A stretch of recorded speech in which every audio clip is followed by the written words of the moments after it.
وبرضه في كام رقم يعني مهم عن صلاح حابين نتكلم عليه.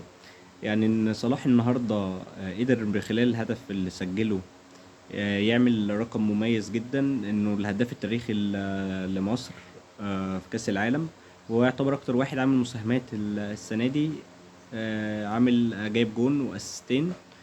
حاجة كويسة جدا، وهو يعتبر تاني أكتر حد صانع في النسخة ديت، وأكتر حد عامة في مصر في التاريخ عامل 5 مساهمة، وأول لاعب عربي خلال 4 ماتشات متتالية بيساهم فيهم.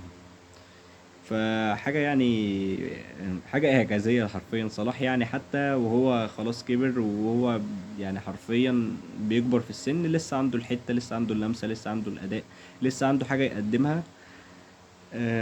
وبرضه يعني ما نس- وصل للمساهمة الرقمية في 116 ماتش، وبقى 68 هدف مع المنتخب، فاضل له هدف ويعادل رقم العميد حسام حسن. فصلاح يعني لسه عنده الأرقام اللي يكسرها. وكل الدعم للمنتخب في اللي جاي. وشكرا بجد للمنتخب على الفرحة، وأول فوز أهو. عشان المغاربة اللي عمالين بيحزقوا، وده البعض يعني مش الكل، يعني فيهم ناس أكيد محترمة يعني، بس في كتير عامة بيقابلونا في الكومنتات كلهم غل يعني. كل الدعم لمصر في اللي جاي. سعد.